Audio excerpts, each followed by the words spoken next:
Welcome to another edition of the Instant Wrestling Report. Alongside my partner Ryan, I'm your host J-Man. This edition of the IWR, we're going to do our 2011 WWE Vengeance preview coming this Sunday on pay-per-view. This is before SmackDown this week because there could be a possibility of them adding some more matches to this, possibly maybe Sheamus Christian we've been hearing about. But this is the card for now going into the pay-per-view. We're going to write down for you. First matchup, we have the Divas Championship on the line when champion Beth Phoenix goes up against Eve Torres. After seeing the three-match kind of series we saw out of Beth Phoenix and Kelly, we now have Kelly's friend Eve going in there, and I really just think this is a guaranteed Beth Phoenix retain. It really makes no sense to really give it to Eve after Beth, finally got the championship. I think it makes sense to have a lengthy title run for Beth here and have her hold on to the Divas Championship. So we got Beth Phoenix retaining the Divas Championship. Yeah, I'm going to go with Beth Phoenix. There's no reason for her to lose here. That if she did, that would just really show how just meaningless the titles are. Yeah. Any title in WWE is right now. But I'm going to go with Beth Phoenix retaining. Hashtag pinup strong. There we go. Next matchup, we have the WWE Tag Titles in line when champions Air Boom goes up against Dolph Ziggler and Jack Swagger. Seeing the same matchup that we saw at Hell in a Cell, the exact same scenario here. It's really kind of hard for me to pick Dolph Ziggler and Jack Swagger, but then again, it's not, because why would you throw the exact same match on there and have Air Boom retain again against this faction they're trying to build up with Vicky and all her guys and all this kind of stuff that's going on. The reason it's kind of tough is because, with Dolph having the United States Championship, he had to double up on the titles, but I think that he'll probably be dropping that U.S. title maybe to Zack Ryder. I've been hearing possibly word of that happening maybe down the road, but I'm actually going to go with Dolph Ziggler and Jack Swagger winning the tag titles here. I don't think it really makes a lot of sense, though, but I just think as far as them putting this match on the same exact thing, it really doesn't make sense to have them retain, or have Air Boom retain, but I just think they're going so well with them trying to build this tag team up, which is really great tag team. But I'm going to go with Dolph Ziggler and Jack Swagger, new tag team champions. I want to pick Jack Swagger and Dolph Ziggler to win this. I think it would make sense. But I feel like they want to create maybe a rivalry. Maybe they want to create two tag teams that can go at it competitively and do this and do that. I don't think Air Boom loses yet. I think, like you said, maybe it doesn't make sense, but I don't see a reason for them to lose it yet. Possibly Dolph maybe losing the U.S. title to Zack Ryder. It's kind of just conflicting because, you got a guy with a title there, but you got the exact same match you saw in the last pay-per-view. It's true, it did. Yeah, that's true. Did it, so that's true. He had doubled up on the titles, but it's just hard to see, Air Boom going along with the championships. It looks like it's going real well, but, why would you throw the exact same guys in there and have them lose again? It doesn't make sense, but it'll be interesting to see what happens there. Next matchup, we have the World Heavyweight Championship on the line when champion Mark Henry goes up against Big Show. Big Show returning after his 4-month absence of being taken out into the Hall of Pain, Mark Henry's Hall of Pain, taking out his leg there and having a little absence and a little vacation time for Big Show. But coming back now for a World Heavyweight Championship opportunity. Really not looking forward to this one.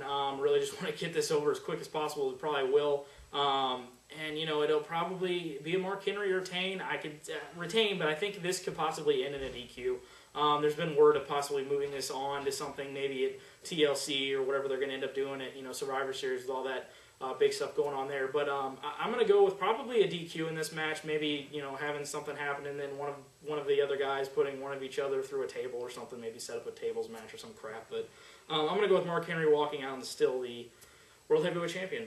Yeah, I'm going to absolutely agree with you being this a DQ here. I don't see Big Show coming in and winning the title after doing nothing. And I don't see Big Show losing either because he's coming back and he will just lose his first match back. Yeah. So this is definitely a DQ. I absolutely would agree. I think this may end in like a table spot and maybe set up a match at TLC or something like that. And this kind of happens in the big guy type matches usually. So. But yeah, definitely quite possibly a DQ here. Yeah. Moving on now to a singles match here between Randy Orton and Cody Rhodes, Intercontinental Champion Cody Rhodes. I'm really looking forward to this match. This should be some pretty good stuff. This kind of feud that just started a couple weeks ago with Cody Rhodes, this gimmick that he's fully getting behind here that I'm really enjoying. I think his character is great and really it's just you need something to get behind. I think he's really getting behind this gimmick, and it's great and everything. And, Randy Orton, off of the 2 losses to Mark Henry, back-to-back pay-per-views, I really don't see him losing 3 pay-per-views in a row. Really would not make a lot of sense to drop that huge name down so far. It'd be great to see Cody get a clean win over Randy Orton, but I really don't see it happening. I got Randy Orton win this matchup. It'll probably continue somehow, maybe down the road. But this should be some pretty good stuff. But I got Randy Orton winning this matchup. Yeah, I'm going to go with Randy Orton win as well. I think this is interesting because I think this could quite possibly be the breakout match for Cody Rhodes. Yeah. This could, define his future possibly, going into the main event scene if this works out well, if he does good here. The crowd's behind this.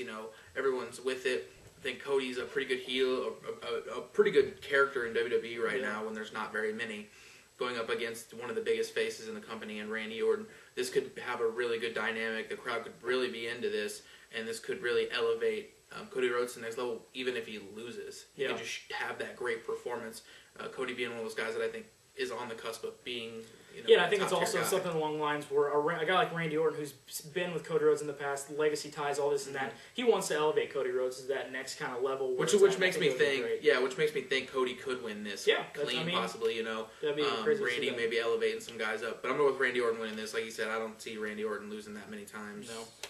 Next matchup, we have a tag team match here between Triple H and CM Punk and The Miz and R-Truth, with this whole thing, conspiracy going on with the, all the stuff going on with Raw, the COO, the GM, all this kind of stuff. Now, being into this tag match, throwing CM Punk in there, he said, I started this, I'm going to be ending all this craziness that's going on here, with Miz and Truth being reinstated, rehired, whatever, by Laurinaitis, the new interim Raw general manager, and having this tag team matchup here. This one's actually pretty tough to pick, because it's kind of weird, because this is going to have ties going on in the future with stuff that's probably going on in the Survivor Series, the huge tag match they're talking about doing, with obviously Rock and Cena already confirmed to be, the Rock definitely confirmed to be on that, and with the big, traditional Survivor Series type matches they got going on here, this could probably continue on to ending up being there. But as far as right here, I'm going to go with Triple H and CM Punk getting the victory here. I don't think it would make a lot of sense to cause some sort of dissension. That would probably be the way Miz and Truth will win this match. They have, Punk hit Triple H on accident, Triple H hit Punk on accident, and have, Miz and Truth probably get the win here. But I'm going to go with Triple H and CM Punk getting the win this tag match. Yeah, you know what? Actually, I'm going to go with Miz and Truth winning here. I think the way they need to book this is exactly like that. I think that they need to book it to where there is dissension between Punk and Triple H. I don't think it makes sense, and I don't like the fact that they have Triple H and Punk teaming together after 3 or 4 weeks ago. These guys were trying to kill each other, and now they're goody-goody buddies. I don't think that makes any sense. I think this kind of just, is there to further the storyline, but I think there's going to be dissension between them too. I want, this is a problem, I want CM Punk to stay, in that middle level. I don't want him to be that full-fledged baby face. Yeah. He's leaning toward that, and, he's getting that face kind of, feel to him. I want that kind of just tweener maybe feel with it, where it's kind of spontaneous. I think that, Truth and Miz win here. I'm not really quite sure, but I think dissension between Triple H and Punk is absolutely possible. Yeah. And I think that would absolutely make this storyline make sense, because I cannot stand the fact that they're teaming, because it makes no sense to me, really. Yeah, I'm on the same page with you on that one for sure. With seeing CM Punk, with him teaming up now with Triple H, and seeing him in the past teaming up with John Cena, it's so funny to see. It's kind of like an inside joke kind of thing whenever you see the, tag team partner of a John Cena out there, rooting John Cena on. It's just so insane to see CM Punk, as his partner, and now as Triple H's partner, as the full-fledged faces. As he said, I don't think it really makes too much sense having CM Punk that way. He needs to keep it kind of in the middle, just kind of on the fence of where he wants to go. But it'll be interesting to see what goes on in that tag team matchup. Moving on now to the main event, a last man standing match for the WWE Championship between champion Alberto Del Rio and John Cena. Whew, ladies and gentlemen, this is going to be really tough to have Alberto Del Rio retain the championship in a last man standing match over Super Cena. I mean, here we go again. We could be possibly talking about 3 championship title changes in less than a month and a half.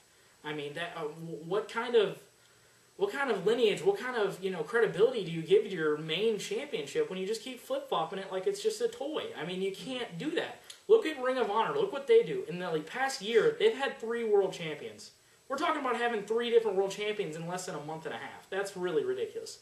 And I mean, if we come out of here with John Cena getting another win, the new WWE champion over Del Rio, I mean, you have to eventually have people that can get over on John Cena. It's just, you cannot make him just look like Jesus every single night of the week. It's ridiculous. And, I would love to see Del Rio get the retain in this match over John Cena in a last man standing match, but it's going to be really hard to come by.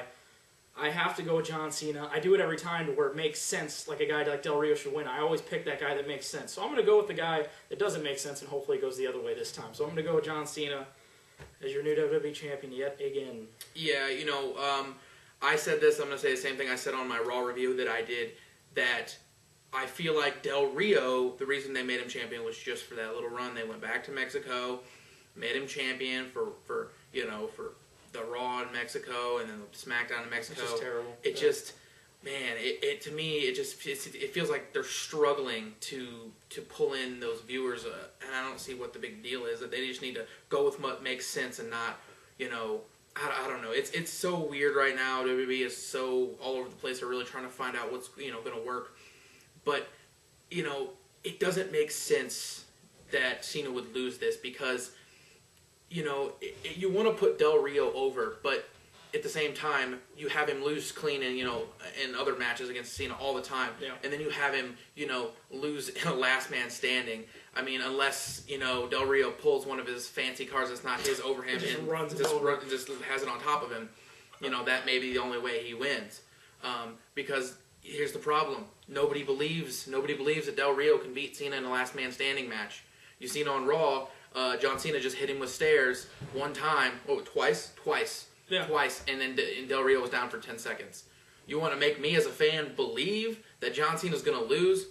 Not going to happen here. John Cena wins the title again, and more meaningless to this title here. I really just think it's too much. They just need to just figure out a plan here because, I don't know, it's just way too much for me. Yeah. That will now wrap up our 2011 WWE Vengeance preview. Be sure to check out our instant review after the pay-per-view Sunday. For my partner Ryan, I am your host J-Man. Thank you for watching another edition of the Instant Wrestling Report, your source for wrestling news, information, and opinions instantly. For Vengeance, I can't say it.